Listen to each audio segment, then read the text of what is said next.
নমস্কার, মনোজ দাস চ্যানেলে সবাইকে স্বাগত। বন্ধুরা, আজকে আমি নিয়ে চলেছি রান্নার পর্ব। তো দেখতে থাকো কি রান্না করি। আর আজকে কি রান্না আমি বলেই দিই। আজকে রান্না হচ্ছে আর মাছ আর মেথি শাক। আজকে আর মাছ নিয়ে এসেছি আর শাক রান্না করব। চলো তোমাদের দেখিয়ে দিই। তো এই যে আর মাছ আমি নিয়ে এসেছি বাজার থেকে। এই দেখো আর মাছ, অনেক বড় ছিল মাছটা। দেখতে পাচ্ছি যে আর মাছ, এদিকে গেছে মেথি শাক, আর এই যে এদিকে আছে সিম বেগুন দিয়ে আলু দিয়ে মেথি শাকটা রান্না হবে। আর মাছটা হবে আলু দিয়ে, পেঁয়াজ রসুন দিয়ে করবো। এটা নাহলে ভালো লাগবে না পেঁয়াজ রসুন ছাড়া। তো মাছটাকে আমি এবার ধুয়ে নেবো, ধুয়ে নুন হলুদ মাখিয়ে নেবো। মাছে দিয়ে দেবো নুন, পেঁয়াজটা হালকা ভাজা হচ্ছে দিয়ে দেবো রসুন বাটা, মাখিয়ে নেবো। এটা দেবো নুন হলুদটা ভালো করে মাখিয়ে নেবো। এদিকে নিয়ে এসেছি মাছের তেল, বেসন, চাল গুঁড়ো, পেঁয়াজ, ধনেপাতা, কাঁচা লঙ্কা ভালো করে মেখে নিচ্ছি। একটু নুন হলুদ দিয়ে এবার এটাকে আমি ভেজে নেবো। প্রথমে এটাকে আমি ভেজে নেবো। তেলটা গরম হয়ে গেছে, মাছের তেলটা বড়াটা ভেজে নেবো। মাছের তেলের বড়া, মাছের তেলের বড়াটা ভাজা হয়ে গেছে। এবার তুলে নিচ্ছি, এই যে একটা বাটিতে তুলে নিচ্ছি। চকড়া তেলটা গরম হয়ে গেলে মাছ দেবো। তেল দিয়ে দিয়েছি, তেলটা গরম হয়ে গেছে, মাছ দিয়ে দেবো। মাছগুলো ভীষণ থাকে দিয়ে তাড়াতাড়ি ভেজে দেবো। মাছ দেওয়া হয়ে গেছে, বা ঢেকে আলু কেটে নিয়েছি। এবার নুন হলুদ মাখিয়ে নেবো। দিয়ে দেবো হলুদ, দেবো অল্প করে লবণ, দিয়ে বেশ করে মাখিয়ে নেবো। হাত লাগাবো না, মিক্স করে নেবো। মাছটা ভেজে তারপর আলুটা ভেজে নেবো। মাছটা ভাজা হয়ে গেছে, সুন্দর করে ভেজে নিয়েছি, তুলে নেবো।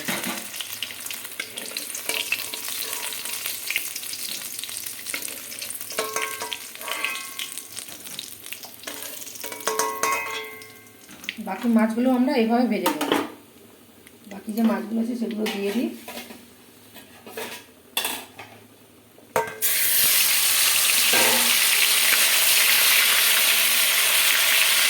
ঢাকা দিয়ে দেবো, নাহলে এই আর মাছ ভীষণ থাকে।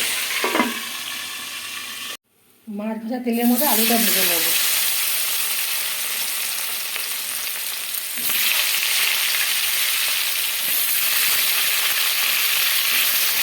ভালো করে ভেজে নেব।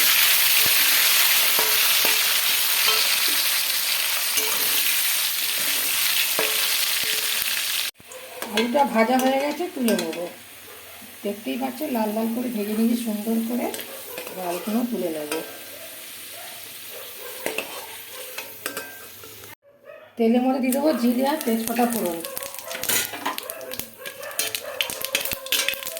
এবার দেবো কেটে রাখা পেঁয়াজটা। পেঁয়াজটা একটু ভালো করে ভেজে নেব।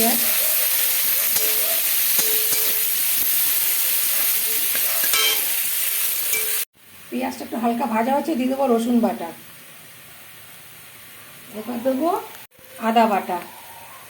ভালো করে নাড়িয়ে নিই, মশলাটাকে ভেজে নেবো কাঁচা গন্ধটা যাওয়া পর্যন্ত। দিয়ে দেবো টমেটো,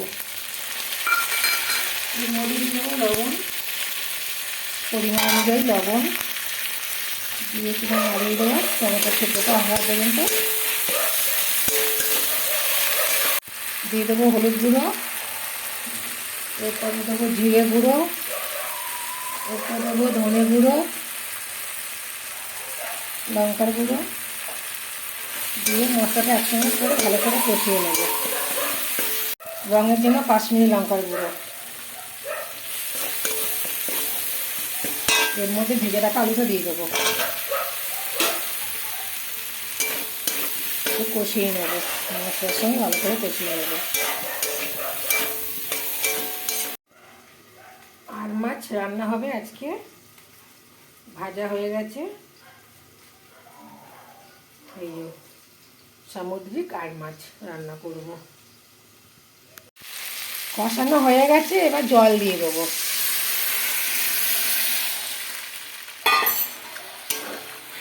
না নাড়িয়ে দিয়ে ঢাকা দিয়ে দেবো, আলুটা সেদ্ধ হতে দেবো। জল দেওয়া হয়ে গেছে, এবার ঢাকা দিয়ে দেবো, আলুটা সেদ্ধ হোক। ঢাকাটা খুলে নেবো।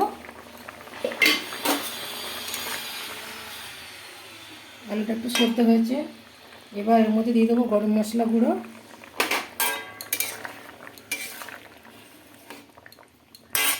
ভেজে রাখা মাছটাও দিয়ে দেবো, ভেজে রাখা মাছ, সামুদ্রিক মাছ দিয়ে আরেকটুক্ষণ ফুটিয়ে নেবো, অনেকক্ষণ ফুটিয়ে নেবো। সব শেষে দিয়ে দেবো ধনেপাতা কুচি, ধনেপাতা কুচি দিয়ে একটু ফুটবে, দিয়ে তখন নামিয়ে নেবো। হয়ে যাবে সামুদ্রিক আর মাছ রান্না আলু দিয়ে।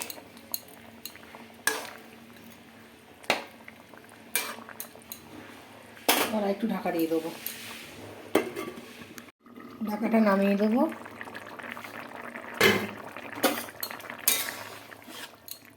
আলুগুলো সব সেদ্ধ হয়ে গেছে, এবার আমি মাছ থেকে গ্যাসটা বন্ধ করে দেবো। মাছের ঝোলটা হয়ে গেছে, এবার গামলিতে ঢেলে দেবো। এই যে গামলি, এই যে ঢেলে দিলাম, রেডি হয়ে গেছে মাছের ঝোল। এরপরে শাকটা করে নেবো। শাকটা ভালো করে বেছে ধুয়ে আমি কেটে নিয়েছি। মেথি শাকটা কাটা হয়ে গেছে রেডি। আর এদিকে শাকের জন্য আলু, বেগুন, সিম কেটে ধুয়ে নিয়েছি ভালো করে। এবার শাকটা আমি ভেজে নেব। কড়া গরম হয়ে গেছে, দিয়ে দেবো তেল।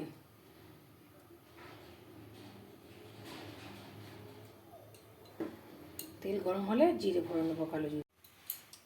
তেলটা গরম হয়ে গেছে, দিয়ে দেবো কালো জিরে ফোড়ন।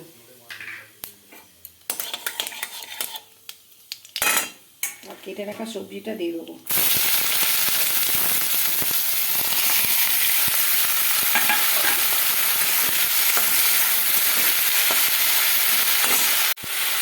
এবার শাক দিয়ে দেবো।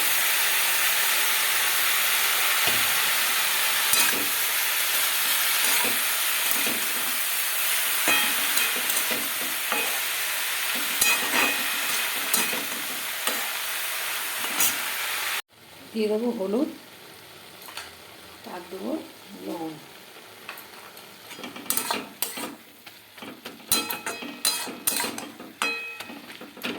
এবার ঢাকা দিয়ে শাকটা হতে দেবো।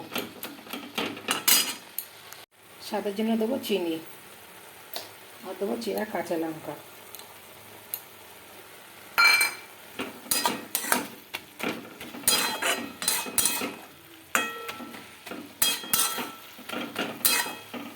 এরপরে ঢাকা দেবো। মেথি শাক ভাজা হচ্ছে, খুব সুন্দর একটা গন্ধ লাগছে মেথির শাকের। ভাজার সময় অসাধারণ একটা সেন্ট। ঢাকা দিয়ে রেখেছিলাম আস্তে করে, সমস্ত সবজি দিয়ে শাকটাও খুব সুন্দর হয়ে গেছে। আর একটু জলটা শুকনো হলে নামিয়ে দেবো। শাক ভাজাটা হয়ে গেছে, আমি ঢেলে নিয়েছি। এই দেখো একদম ধোয়া উঠছে। আর মাছের ঝোল, আলু দিয়ে আর মাছের ঝোল, এদিকে আছে মেথি শাক ভাজা। তো দুটো রান্নাই আমার কমপ্লিট হয়ে গেছে। তোমাদের কেমন লাগলো আমার ভিডিওটি? যদি ভালো লেগে থাকে তবে লাইক শেয়ার করবে। আর এখনও যারা চ্যানেলটিকে সাবস্ক্রাইব করোনি, অবশ্যই একটা সাবস্ক্রাইব করে আমার পাশে থাকবে।